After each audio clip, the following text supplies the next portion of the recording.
Mastering Mental Clarity, a Stoic guide to emotional control. My phone buzzes in my pocket, a constant, nagging vibration. My to-do list has gotten so long it feels less like a plan and more like an accusation.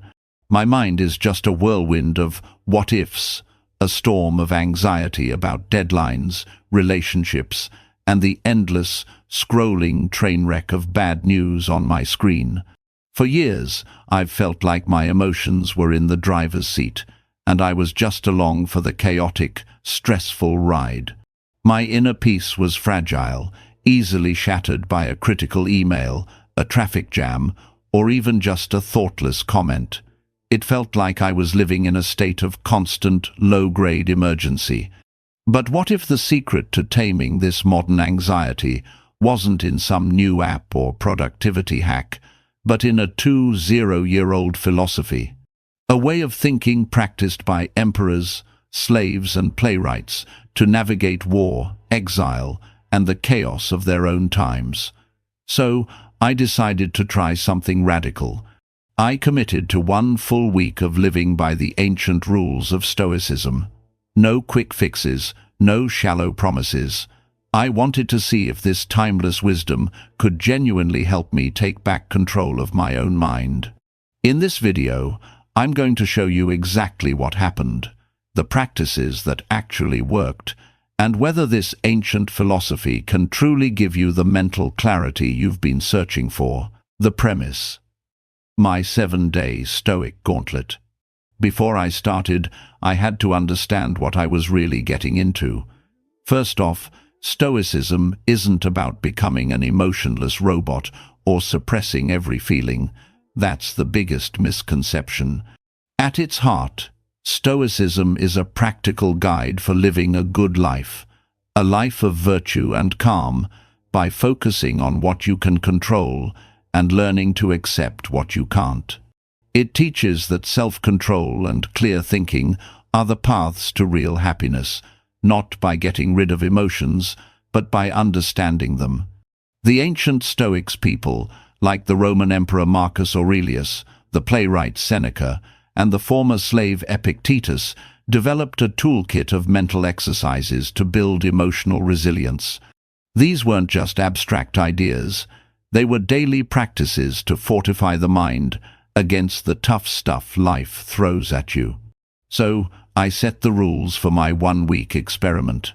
I picked 5 core Stoic practices that felt both challenging and incredibly relevant to my problems today. For 7 days, I would live by these principles. First, the dichotomy of control. I'd constantly ask, is this in my control or not? And only spend my energy on the things that were. Second, Stoic journaling. Every morning and evening, I'd write not just about what happened, but about my judgments of what happened. Third, negative visualization. Each morning, I'd take a moment to imagine losing the things I value most. Fourth, the pause and reflect. I would create a deliberate space between something happening and my reaction to it, refusing to be driven by impulse. And fifth, voluntary discomfort. I'd intentionally introduce small, manageable hardships into my day to get more comfortable with being uncomfortable. My goal wasn't to become a perfect Stoic in a week. That's impossible. My goal was just to see if a short, dedicated immersion in these practices could create a real shift in how I felt. Honestly, I was skeptical, but also desperate for a change. My before state was just reactive anxiety. What would my after state look like? Day 1. 2. The world inside versus the world outside. The first practice I tackled is the cornerstone of all Stoic thinking, the dichotomy of control. The idea is simple, but putting it into practice changes everything. Epictetus put it perfectly. Some things are up to us, and some are not. What's up to us? Our thoughts, our judgments, our choices, our actions. What's not? Pretty much everything else. What other people think, the economy, the weather, our health, our reputation, even things that have already happened. The Stoic secret to peace is to pour all your energy into what you control and to calmly accept what you don't. On day one, this felt like trying to untangle a giant mess of wires in the dark. My mind was just so used to worrying about everything all at once. That morning, I got an email from a client with some surprisingly harsh feedback. My pre-Stoic reaction was that familiar gut punch of dread and anger. My stomach clenched and my mind started racing. They hate it. I'm going to lose this client. I'm a failure. But then, the experiment kicked in. I forced myself to just pause. I took out a notebook and drew a line down the middle of the page. On one side, I wrote, "Out of my control," and on the other, "Within my control." Out of my control, the client's reaction, their final opinion, the fact the feedback was already sent. Within my control, how I interpreted their feedback as an attack or as information, my choice to respond professionally, not defensively, the effort I put into fixing the issue, my decision not to let this one email ruin my entire day. Seeing it written down like that was a revelation. I realized 90% of my anxiety was wrapped up in the column of things I had zero power over. It was completely wasted energy. As Marcus Aurelius wrote, "You have power over your mind, not outside events. Realize this, and you will find strength." I focused only on my column. I took a deep breath and drafted a calm, constructive reply. The act itself felt empowering. The emotional storm inside me didn't just vanish, but it lost its hurricane force. It was downgraded to a manageable drizzle. Day 2 brought a different challenge, the doom scroll. I found myself comparing my life to the curated highlight reels of others, and that ugly feeling of envy started creeping in. So, I applied the dichotomy again. Out of my control. What other people post. How they present their lives. The algorithm.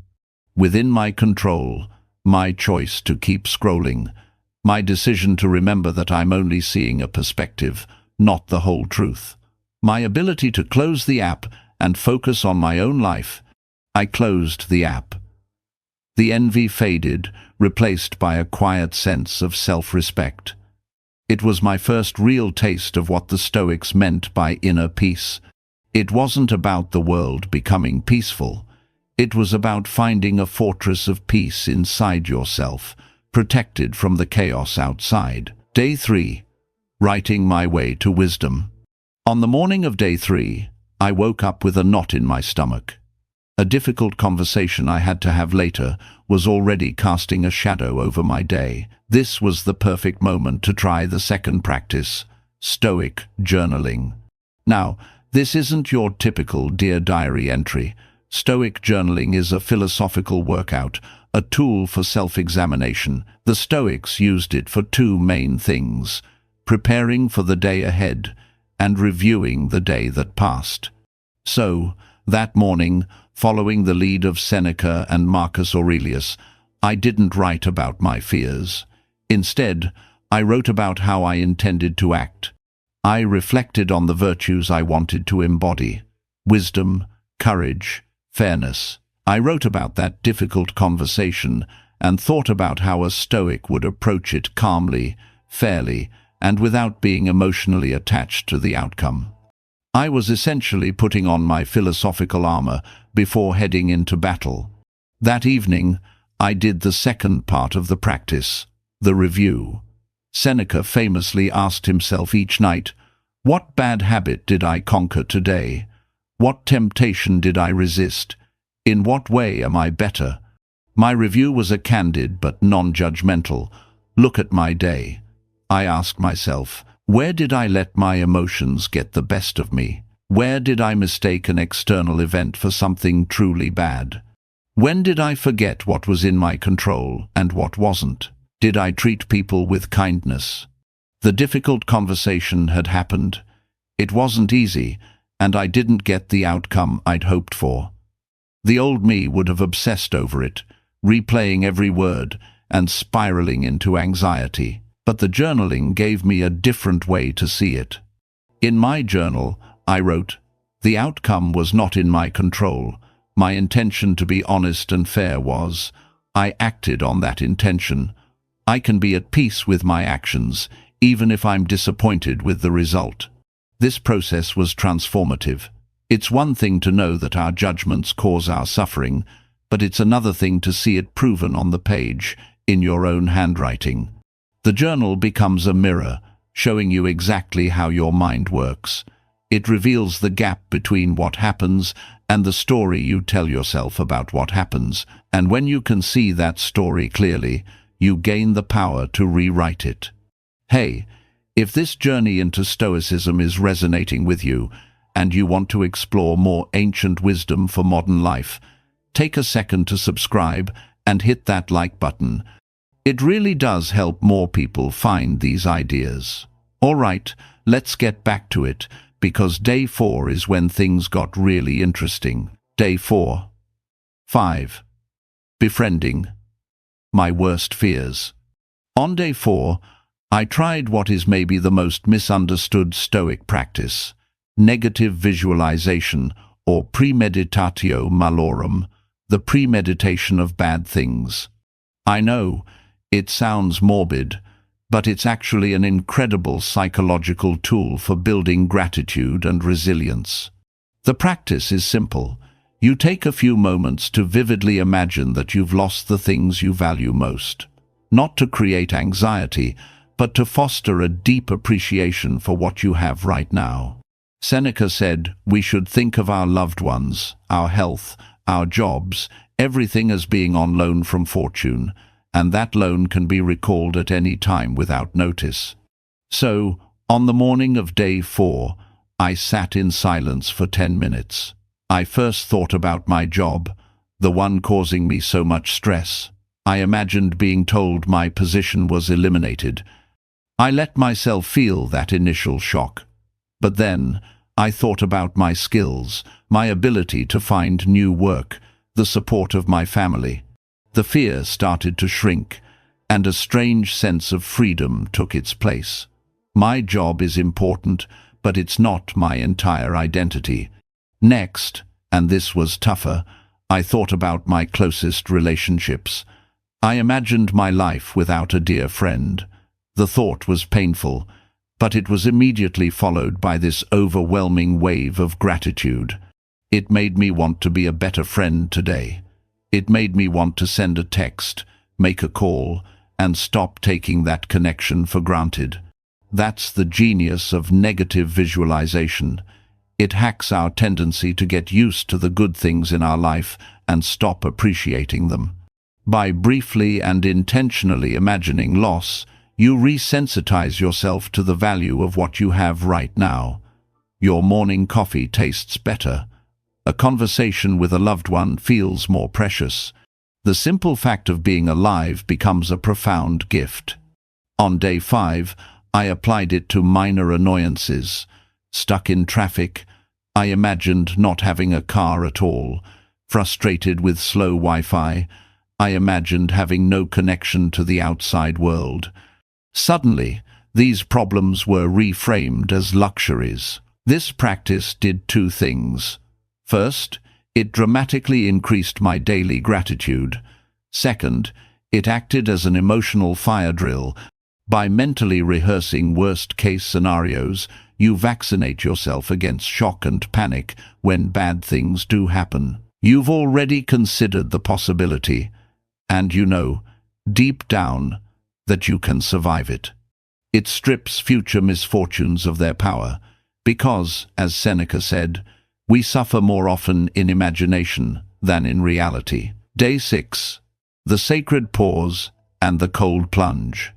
Day 6 was all about 2 highly practical exercises, the sacred pause and voluntary discomfort. The sacred pause is that mental tripwire you place between something happening and your response. The Stoics believed we aren't disturbed by events, but by our judgments about them.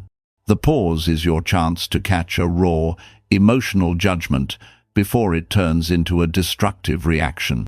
My test came during a team meeting. A colleague said something that felt like he was undermining my work in front of our boss. That familiar heat of anger rose in my chest. My immediate impulse was to snap back with some sarcastic remark I knew I'd regret. But my training from the week kicked in. I felt the impulse, but I didn't act on it. I created a space. In that 2-second pause, I told myself, his opinion is external. It can't harm my character. Reacting with anger will only make me look weak and uncontrolled. Choose a better response. I took a breath. I responded calmly, "That's an interesting perspective. I'd be happy to walk you through my data after the meeting." The effect was amazing.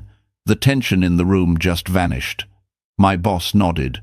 Most importantly, I felt in control. I wasn't a puppet pulled by someone else's words. I was the master of my own response. That is real power.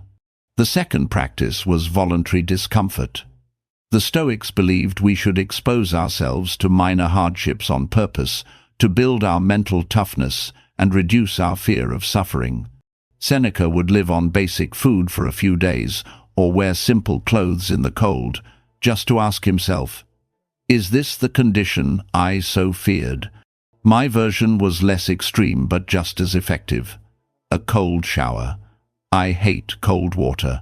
The very thought of it makes me shiver. But that was the whole point. For 2 minutes I stood under that icy spray. My body wanted to recoil. My mind was screaming to turn it off. But I forced myself to stay, to breathe, to accept the discomfort. When I stepped out, the feeling was electric. It wasn't just the physical warmth returning, it was a psychological win.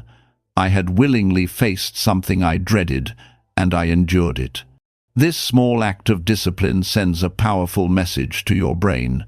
I can handle discomfort. I am tougher than I think. These little acts of voluntary hardship build a kind of emotional callus, making you less rattled when life inevitably brings involuntary hardship your way. The turning point, a moment of true clarity. The climax of my week came on day 7, in the most boring place imaginable, the supermarket. After a long day, I was exhausted. I had a flight to catch the next morning and was doing a last-minute grocery run. I got to the checkout, and my wallet was gone. I'd left it at home, a 30-minute drive away. The pre-Stoic me would have imploded. There would have been a surge of hot, frustrated anger, followed by a wave of self-loathing. "You're so stupid. How could you forget that?" Now everything is ruined. The rest of my night would have been consumed by that negativity. But something different happened. I felt that initial jolt of panic, that familiar tightening in my chest. And then it was like all the week's lessons clicked together in a single moment of profound calm. The dichotomy of control. My wallet, being at home, was a fact. It was out of my control. Panicking wouldn't make it appear in my pocket. My reaction, however, was entirely within my control. Negative visualization. I'd spent the week thinking about real loss. Compared to that, a forgotten wallet was a trivial inconvenience, almost funny.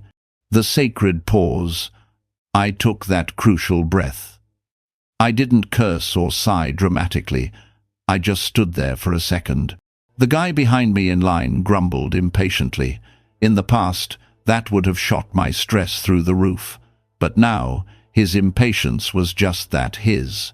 It was external. It had no power over me unless I let it. And I refused. I turned to the cashier, smiled, and said, "It appears I've had a moment of profound forgetfulness and left my wallet at home. I am so sorry. I'll have to put this back." Then I turned to the man behind me. "My apologies for the delay." I walked out of the store. There was no anger, no self-criticism. There was just a quiet acceptance of the situation and a clear focus on the solution.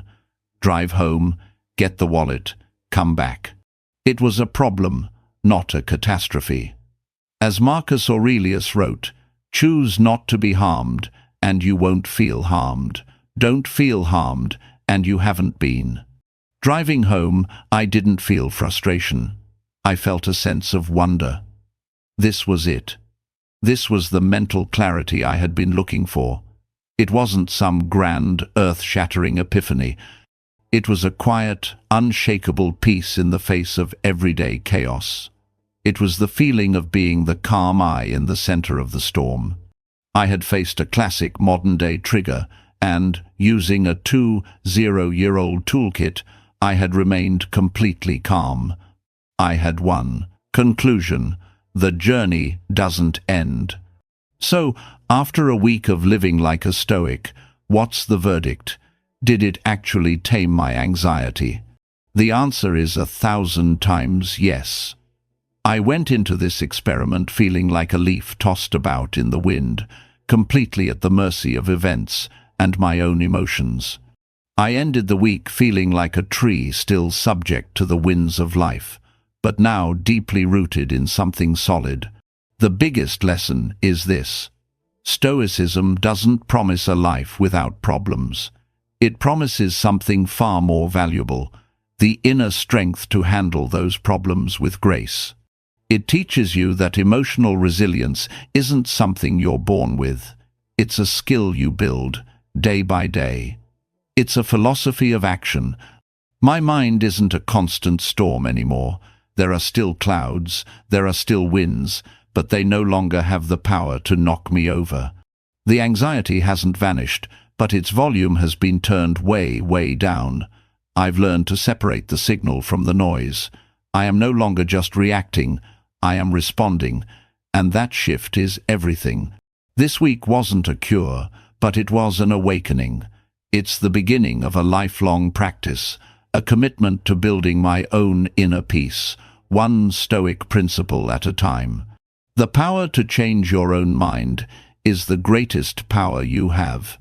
If this journey inspired you, I want to encourage you to not just watch, but to act.